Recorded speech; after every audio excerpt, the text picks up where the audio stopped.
bienvenue sur le podcast Magicien, un podcast qui va parler tarot, mais aussi d'entrepreneuriat, de liberté et de comment oser prendre sa place. Je m'appelle Fabienne Larnicole, je suis formatrice et coach. J'utilise le tarot comme outil de compréhension de soi et de communication avec l'invisible. Je le transmets à travers mes accompagnements et mes formations. Sur tous ces sujets, je te dévoilerai les coulisses de mon métier et comment le tarot m'a aidé à avancer dans ma vie et à libérer mon potentiel. J'espère que tu pourras y trouver des clés pour vivre ce qui t'inspire. Chaque semaine, seul ou avec mes invités, nous allons explorer ensemble les enseignements du magicien. Alors si tu es prêt ou prête à me suivre, installe-toi et c'est parti pour l'épisode du jour. Hello, bienvenue dans l'épisode 20 du podcast Le Magicien, un épisode un petit peu spécial où je vais te parler de comment je crée le festival, comment je programme les ateliers, les interventions et comment je choisis les intervenants au Tarot Festival. C'est une question d'actualité puisque, comme tu le sais peut-être, je suis en train de boucler le programme du futur Tarot Festival qu'il y aura en septembre, du 16 au 17 septembre dans le Gers. Et j'avais envie de faire cet épisode pour vous montrer à ceux que ça peut intéresser comment je crée cet événement. Alors voilà, c'est parti. Je vais faire un petit historique déjà pour vous présenter le Tarot Festival qui a lieu chaque année dans le Gers depuis 2018. Si tu arrives sur ce podcast et que tu ne me connais pas, tu ne sais peut-être pas ce que c'est que le Tarot Festival. J'ai créé avec Judith Cousin le Tarot Festival en septembre 2018. Donc ça sera cette année la 5e édition puisqu'il n'y a pas eu d'édition en 2021. Donc on a créé de 2018 à 2020 3 éditions en association. On avait créé une association avec Judith pour gérer ce festival et nous le faisions à la salle des fêtes de mon village à Saint-Martin-de-Goyne. À la fin de ces 3 éditions, en 2020, on a compris que c'était plus possible de le faire dans ces conditions-là. Et nous avons décidé d'arrêter l'association et de faire une pause, puisqu'en 2021, nous n'avons pas proposé de festival cette année-là. D'où est venue cette idée du Tarot Festival ? En fait, ça vient d'une rencontre, comme souvent les événements, tout ce que l'on crée dans la vie, vient souvent de coups de chance, de rencontres, d'idées un peu loufoques avec lesquelles on va dealer, on va disons se lancer comme ça un défi un peu fou.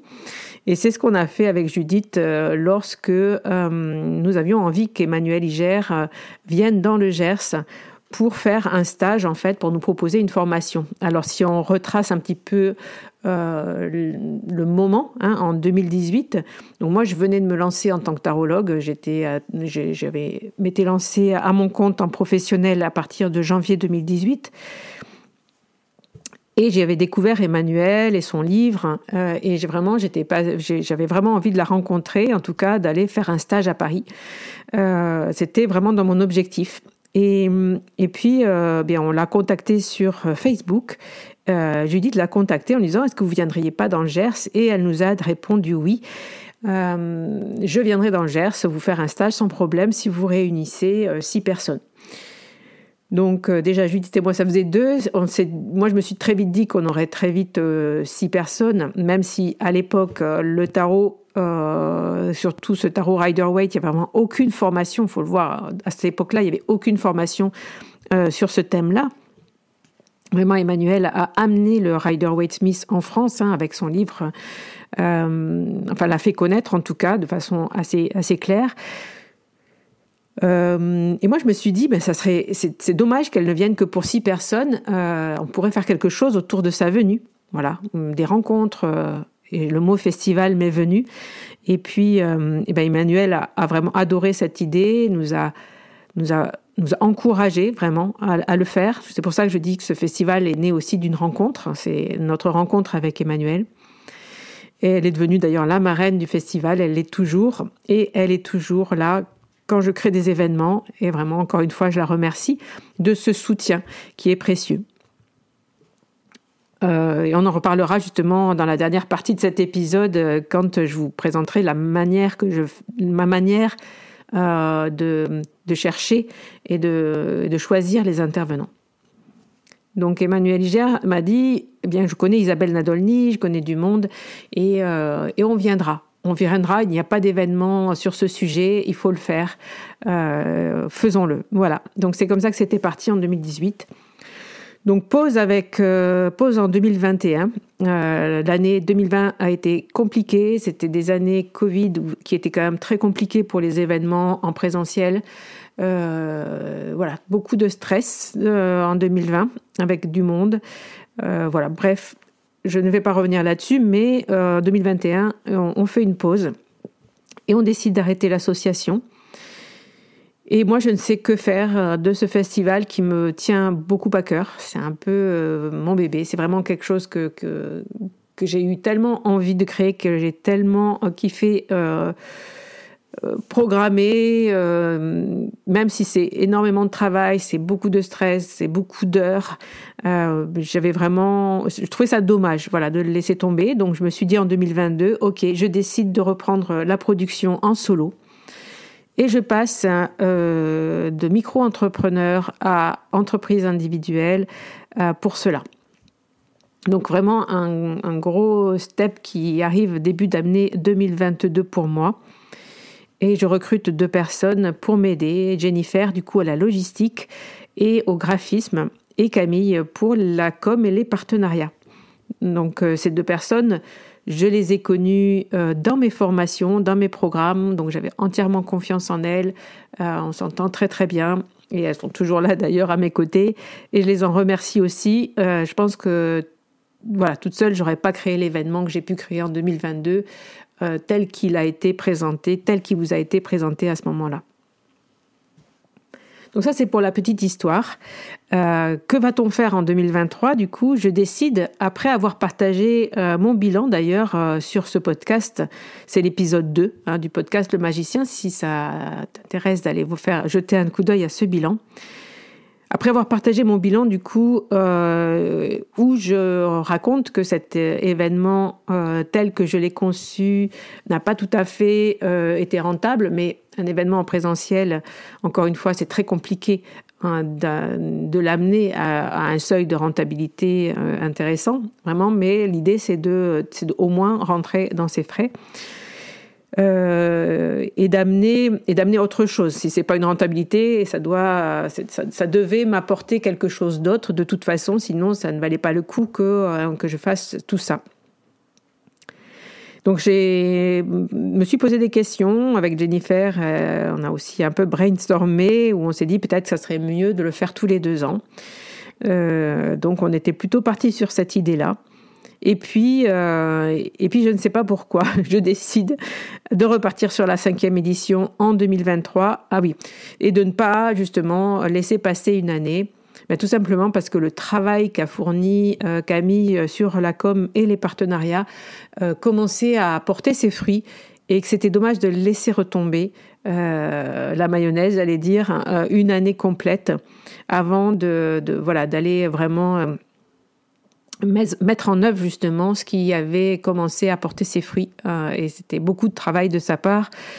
Et donc, je me suis dit, allons-y, faisons cette 5e édition en apprenant justement de l'édition 2022, c'est-à-dire comment faire quelque chose de plus équilibré pour moi. Donc, c'est parti. Je suis aujourd'hui en pleine programmation. Entre-temps, j'ai créé aussi un événement en octobre. J'étais partie sur un événement en ligne qui s'appelle Explore. Donc, entre-temps, j'ai dû quand même mettre en pause la programmation, la préparation du festival pour gérer le lancement d'Explore et c'était fin mars, donc du coup, j'en sors à peine. Là, je reprends cette partie-là. Et puis, là, je suis en train de clôturer tout ce qui est programmation, c'est-à-dire qui vient au festival, pour faire quoi et comment. Donc dans cet épisode, je voulais te partager cette partie-là un petit peu, qui est la partie la plus longue et la plus questionnante pour moi, la plus challengeante aussi, et je vais te donner les raisons de cela. Alors comment je crée le programme du festival et comment je choisis les intervenants. J'ai eu envie de te faire cet épisode et de te parler de ça en inspiration d'un épisode de podcast que j'ai écouté de Geneviève Gobin.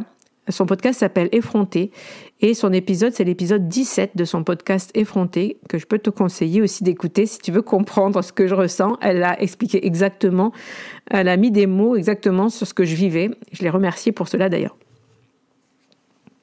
Donc après 4 années, j'ai énormément appris justement des différents feedbacks que j'ai reçus du festival. Et pour cette édition, je suis assez au clair avec ma vision. Peut-être que c'était une des premières années où vraiment j'ai pu dire non à des personnes assez vite qui me proposaient des choses et auxquelles je me suis vite rendu compte que c'était pas ce que j'avais envie de proposer sur le festival, ce n'était pas ma vision. Mais j'ai pu dire non parce que j'étais assez au clair avec ma vision du coup de ce que c'est que le tarot, de ce que je veux pas montrer du tarot, de ce que je veux partager du tarot. Et la couleur, finalement la couleur que je veux donner à cet événement. Parce que finalement, c'est mon événement. C'est moi qui le porte, c'est moi qui porte la responsabilité de ce qui s'y passe.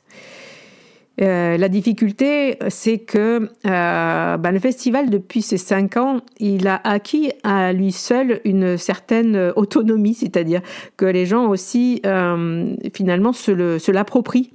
Il devient une entité à part entière, finalement. Comme j'ai l'impression des fois que les gens pensent que, finalement, ça leur appartient aussi.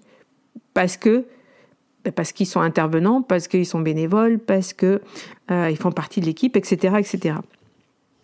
Et ça, c'est vrai. Effectivement, moi, je ne peux pas faire un festival toute seule. Et c'est ce que je remercie souvent, d'ailleurs, toute l'équipe et les intervenants, parce que c'est grâce à tout le monde que le festival existe. Et donc, c'est ce tout le monde, finalement, cette équipe, des intervenants, les bénévoles, l'équipe de création et d'organisation, on doit faire qu'un, on doit faire bloc, on doit être unis et on doit avoir des valeurs communes. Et ça, c'est très, très important. Et je pense que quand, de temps en temps, il y a quelqu'un qui sort de ce pack, finalement, qui ne respecte pas ces valeurs-là, qui ne respecte pas les règles, qui ne se sent pas investi, eh bien, ça crée des couacs qui sont toujours des couacs qui sont là, effectivement, pour déstabiliser un petit peu la cohésion du groupe. Voilà. Cet événement, c'est un groupe et c'est vrai que je cherche un haut niveau de cohésion. En tout cas, c'est ce vers quoi j'essaye de tendre. Et je pense que même si c'est un festival, du coup, un événement, ça appartient un peu à tout le monde, il revient à moi la responsabilité de choisir et de dire non, puisque c'est moi qui le produis et que c'est moi qui décide et c'est moi qui crée la programmation. Alors même si j'écoute beaucoup de personnes, même si je m'appuie sur des amis, comme maintenant des amis et des personnes qui font partie intégrante de l'événement, comme Emmanuel Iger, effectivement, ou comme Isabelle Nadolny, avec lesquelles je vais beaucoup discuter justement de la vision du festival, de ce que l'on partage justement sur cet événement. Il y a des fois où on est d'accord, des fois où on n'est pas d'accord, mais en tout cas, c'est vraiment ensemble que c'est des personnes un peu référentes finalement du festival puisqu'elles y sont avec moi depuis le début, avec lesquelles je peux échanger pour arriver à créer aussi cette cohésion.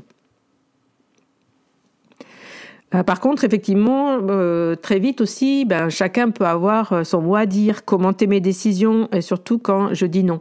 Ça, c'est les personnes qui sont extérieures en fait du festival, qui vont venir ou sur les réseaux, ou parce que ils m'ont fait une proposition à laquelle j'ai répondu négativement, soit me demander des comptes. Je reçois là de plus en plus cette année des personnes à qui j'ai expliqué que je ne retenais pas leur candidature et qui me demandent des comptes par derrière en me disant expliquez-moi pourquoi ou vous m'avez dit non il y a quelques mois sur tel sujet. Là je vous rappelle, donc quelqu'un qui m'a appelé directement en me disant je vous rappelle parce que vous m'avez dit non, mais finalement j'aimerais bien quand même que vous me disiez oui, quoi, en fait. Donc, je reviens vers vous. Et ça, c'est stressant, en fait, pour moi. Parce que comme peut-être que vous pouvez vous en rendre compte vous aussi, avoir à dire non, c'est pas évident, c'est un travail que chacun fait dans sa vie, savoir se positionner en fait, c'est vraiment quelque chose de pas évident pour tout le monde, je pense. Et moi, dans le moment où je dois programmer, je fais face justement à ça, à ce stress finalement qui m'appartient de devoir me positionner et de pouvoir répondre non, et de devoir répondre non à certaines personnes.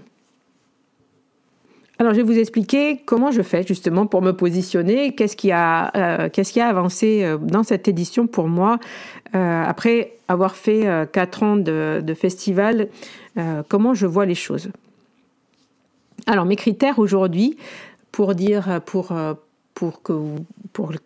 prendre une personne ou non comme intervenant dans le festival, donc pour faire un atelier ou pour faire une conférence, finalement, le premier des critères, c'est que ce soit une personne que je connaisse et en qui j'ai confiance. Donc ça va être la base de ma programmation. Effectivement, il y a des personnes à qui, de toute façon, je vais le proposer. Et de toute façon, je sais qu'elles vont me dire oui, parce que depuis le début, elles sont hyper motivées, hyper enthousiastes, et on y reviendra sur ce point-là, pour participer au festival et pour en faire quelque chose de chouette. Donc déjà, c'est mon premier critère. Est-ce que je connais cette personne? Est-ce que j'ai confiance en elle? Est-ce que je sais que je vais pouvoir m'appuyer sur elle pour faire vivre l'événement? Le premier des critères en général, c'est quand même d'être professionnel. Et ça, je l'insiste parce que j'ai beaucoup de personnes qui vont aussi venir me demander d'intervenir sur le festival.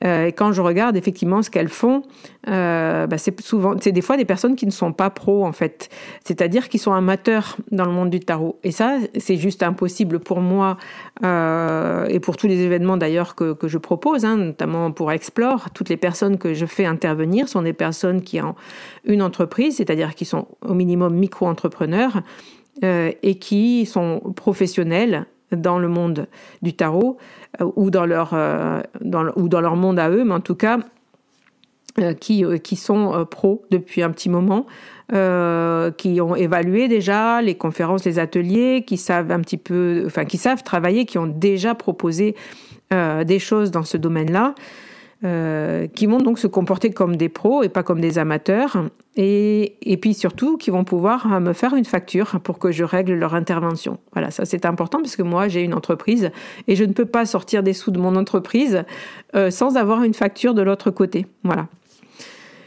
Et le deuxième point du coup, c'est être en accord avec mes valeurs. Ça, je reviens là-dessus. C'est un point très très important et je me suis un peu cette année réalignée justement un peu avec mes valeurs, notamment sur certains thèmes qu'on m'a beaucoup proposé cette année.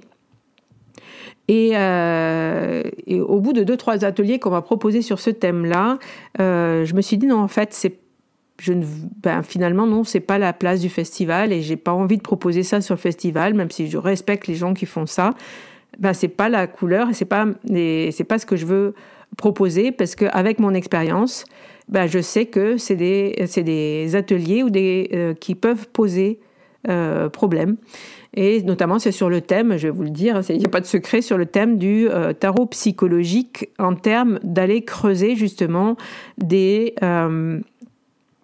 problématiques, des traumas, de faire remonter, vous voyez, des choses qui viendraient justement du transgénérationnel, qui viendraient de problématiques qu'on a dans sa vie. Alors c'est vrai que traiter des problématiques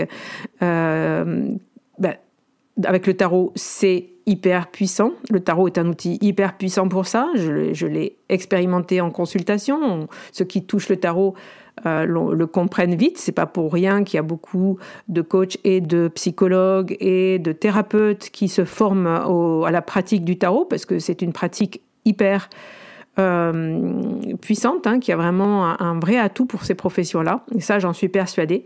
Par contre, ce n'est pas le lieu sur le festival de proposer ce genre de pratique Tout simplement parce que les personnes qui viennent sur des ateliers pendant le festival, un atelier qui va durer 2 heures ou même 4 heures, pour cette année il y aura des ateliers de 4 heures, mais elles ne sont pas là pour...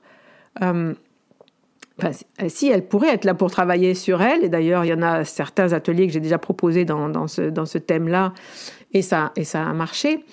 Mais finalement, il peut y avoir des personnes dans un groupe qui...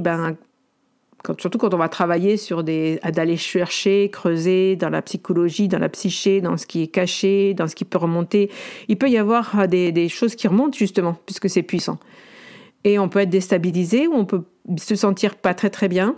On peut travailler sur des peurs, du coup, avoir des angoisses, des peurs qui remontent. Comme tout travail sur l'émotionnel, comme tout travail psychologique, il faut être accompagné par un professionnel. Et donc, moi, déjà, pour les personnes qui pratiqueraient ces ateliers, je trouve que ce n'est pas une bonne idée de le faire sur un événement sur lequel il n'y a pas de suivi. Parce que le suivi, c'est moi. Et que donc, et ça m'est déjà arrivé d'avoir une personne qui ne s'est pas bien trouvée dans un atelier, dans un type d'atelier comme ça, où on va un peu creuser sur le travail sur soi, et qui n'a pas trouvé d'accompagnement chez l'intervenant, et donc qui est venu me le dire à moi. Moi qui n'ai pas justement participé à cet atelier, qui n'ai pas vu comment ça s'est passé, moi qui ne peux pas aider la personne en fait. Et voilà, donc c'est ce qui me gêne dans ce genre d'atelier, et ce que j'ai décidé justement de ne pas proposer cette année, et d'être très alignée avec cette valeur-là en fait, avec cette décision-là. Mais du coup, je dois l'expliquer à chaque fois qu'une personne, parce que une personne me propose ce type d'atelier. Et ça, c'est stressant. Voilà, c'est un peu stressant de devoir se justifier et d'expliquer encore une fois pourquoi je ne veux pas ce type d'atelier, parce que les personnes me disent « Mais non, mais c'est super et ça aide les gens. » Oui, non, mais dans mon festival, on va plutôt proposer aux gens des ateliers pour être autonome avec les cartes, pour apprendre à pratiquer, pour ouvrir des horizons justement, de savoir ce qu'est le tarot, comment l'utiliser, et peut-être justement comprendre que c'est un outil puissant, mais que ce soit beaucoup plus léger, en tout cas, qu'il n'y ait pas même si c'est pas léger, en termes, entre parenthèses, c'est pas que les ateliers sont légers, mais ni ludiques forcément. Puisqu'il y aura des ateliers, vous verrez, où il y aura aussi pas mal de travail personnel que l'on peut faire avec, mais plutôt en termes d'amener des ateliers en termes de connaissances, en fait, plutôt que du travail où on va chercher ce qui pique, ce qui est sous-jacent, etc. Et d'ailleurs, je vois, depuis que j'ai proposé ça, depuis que dans ma tête c'est clair que je ne le veux pas, je vois beaucoup passer de sujets en story sur Instagram qui dit non mais là attention aussi aux pratiques illégales de la médecine, on n'est pas des psychologues, et donc nous ne sommes pas des psychologues, et donc je n'ai pas envie d'avoir ce type d'atelier et d'avoir ce type de responsabilité sur le festival que j'organise. Donc ça, c'est important d'être en accord avec mon valeur, notamment aussi, par exemple, par rapport, parce que ça, on me le propose beaucoup, ça a été aussi souvent, là où ça a posé des problèmes, c'est sur le référentiel de naissance de Georges Colleuil, les personnes qui sont formées au référentiel de naissance et qui viennent me proposer des choses, et comme effectivement il n'y a pas de la place pour tout le monde, il y en a d'autres qui me disent oui, mais cette personne tu l'as fait intervenir, mais finalement elle n'est pas finalement tout à fait formée, parce que Colleuil met toujours plein de trucs de plus en plus, disons, ne ferme pas sa formation, il y a toujours besoin de faire un stage en plus, etc., pour être affilié Colleuil. Voilà, moi j'ai pas envie, et j'ai plus envie de faire de la promotion du référentiel de naissance sur le festival, parce que ça m'a toujours causé un petit peu de friction entre les personnes qui font du référentiel. Et donc voilà, on a décidé de plus nommer cette personne-là et ces personnes qui font du référentiel, même si je ne suis pas, encore une fois, contre les personnes qui font du référentiel de naissance, et si elles ont été jusqu'au bout et si elles le proposent, eh bien c'est super. Mais moi, je ne le proposerai plus sur le festival. Donc, qu'est-ce qu'il y a encore comme critère pour faire partie des intervenants? Ça, c'est un de mes critères auxquels je vais tenir de plus en plus, c'est être dynamique et avoir une bonne vibe, comme on dit, c'est-à-dire pour porter l'événement et lui donner une couleur positive. Voilà, je trouve que si je fais un événement, si je fais un festival, ben c'est pour aussi que ça se passe bien, c'est pour que les gens soient contents, c'est pour que les gens aient le sourire, que ce soit les intervenants et les bénévoles et les festivaliers, hein, puisque c'est pour eux qu'on le fait. C'est pour vous, si vous avez l'intention de venir sur le festival, que je crée ça, c'est pour vos retours, vos sourires. Et je veux qu'il y ait de la bonne humeur et qu'on se sente bien sur le Tarot Festival. Donc voilà, si je sens des personnes un peu grincheuses ou râleuses ou un peu en termes de victimes, ou qui se victimisent parce que si, parce que ça, en fait, voilà, j'ai pas trop envie de travailler avec ce genre de personnes-là. Donc il y en a pas beaucoup, hein, mais voilà, des personnes responsables d'elles-mêmes et dynamiques, avec une bonne énergie pour porter aussi le festival. Il y a une chose importante aussi dont je me suis rendu compte cette année, c'est que je vais de plus en plus me faire confiance si je sens la personne ou pas, et ne pas vouloir en fait, il y a des personnes qui me contactent en ce moment, tous les jours, en me disant « Hey, salut, tu fais un festival, c'est super. Voilà, moi, je fais du tarot, blablabla. Et donc, je peux te proposer ça et ça. Dis-moi comment je fais pour poser ma candidature. » Ok, donc, moi, je dois lui répondre que je ne sais pas qui tu es, tu ne m'as jamais contacté. Voilà. Comprenez bien que si vous me contactez juste pour ça, je ne vais pas avoir le temps de vous connaître et de savoir finalement si oui ou non vous matchez avec mes valeurs, avec tout ce que je viens de dire précédemment. Donc en fait, c'est vrai que vouloir profiter uniquement de la visibilité du festival et tiens, il y a un événement, donc je veux y participer, et je comprends très bien que que vous me fassiez cette proposition-là, mais en fait c'est assez effectivement stressant, comme dit Geneviève Gauvin dans son épisode, hein. C'est vraiment très stressant d'avoir une personne que l'on ne connaît pas, qui ne vous a jamais contacté par ailleurs, qui pendant toute l'année ou pendant qui vous ignore, quoi. Moi, je suis aussi tarologue, j'ai des réseaux sociaux, je crée des événements, j'ai un podcast. Jamais cette personne s'est intéressée à mon travail, à ce que je faisais, à ce que je produisais. Ne me suit pas sur les réseaux sociaux. Voyez ce que je veux dire? Et tout d'un coup, pof, elle arrive dans ma vie, elle me dit, voilà, c'est moi, prends-moi sur ton événement. Voilà, c'est pour vous faire essayez de vous faire comprendre, en tout cas, que c'est pas évident. En tout cas, c'est pas comme ça que moi que je peux effectivement avoir envie de vous choisir pour intervenir sur le festival, parce que je ne vous connais pas assez, parce que je n'ai pas assez de retour sur votre travail, et parce que je n'ai pas énormément de place, hein, faut le dire. Donc ces 2 jours, ça va très très vite. Donc voilà, je privilégie effectivement, encore une fois, des personnes que je connais, des personnes que je sais qu'elles sont professionnelles, qu'elles sont en accord avec mes valeurs, et donc pour cela, je dois les connaître un petit peu avant de les proposer. Donc ce sont quelquefois, comme cette année, des personnes qui sont venues prendre un stand de tarologue l'an dernier, avec qui j'ai fait connaissance aussi sur les réseaux sociaux, avec qui on a pu discuter, qui ont peut-être aussi participé à Explore et qui finalement, on se connaît mieux, donc on peut mieux se faire confiance et qui vont venir participer comme intervenantes sur le festival. Vous voyez, c'est un peu tout ça. C'est ne pas arriver comme un cheveu sur la soupe en pensant que tout d'un coup, je dois tout connaître de vous, regarder ce que vous faites, faire des investigations pour savoir si oui ou non je dois vous prendre ou pas. Donc voilà, c'est pas du tout par cette porte-là, en tout cas, que je peux vous choisir pour intervenir.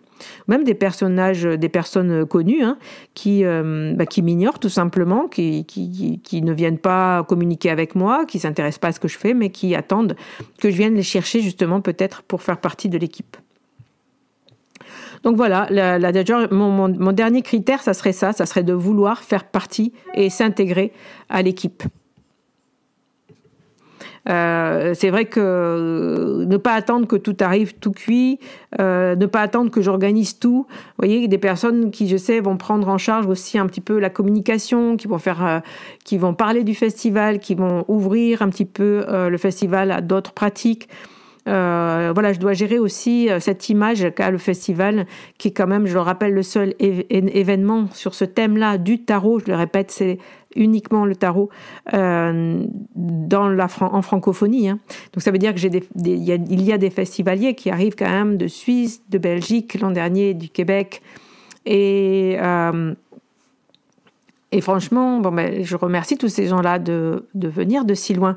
Mais je leur dois justement de créer un événement le plus safe possible, avec des gens qui donnent une bonne ambiance, avec une équipe qui s'investit, parce qu'il y a énormément de travail pour gérer cet événement. Il y a énormément de travail pour que tout soit en place, pour que tout le monde puisse avoir un lieu pour dormir, de quoi manger, pouvoir arriver sur le lieu, pouvoir profiter des événements, de l'événement, pouvoir profiter des ateliers, pour pouvoir profiter des conférences, pour pouvoir que l'on entende bien, que l'on voit bien, que tout soit vraiment réglé. C'est énormément de travail toute l'année pour produire un événement comme celui-ci. Donc voilà, ma priorité, en tout cas, ça sera une des plus grandes priorités, ça sera des personnes investies, des personnes que je connais, en qui j'ai confiance dans leur travail et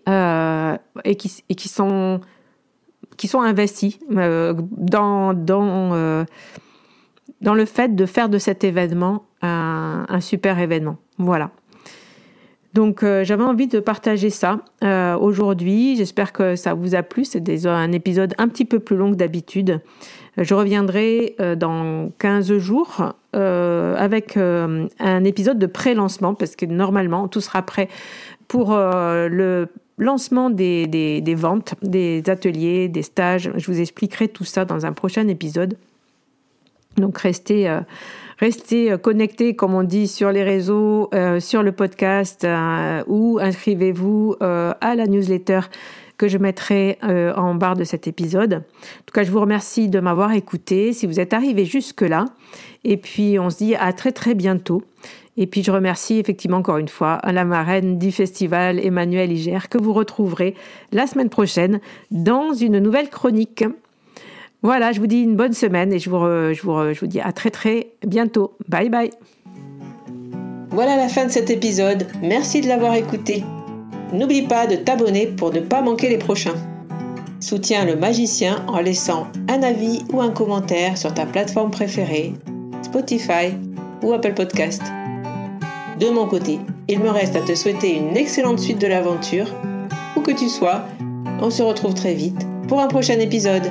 Bye bye!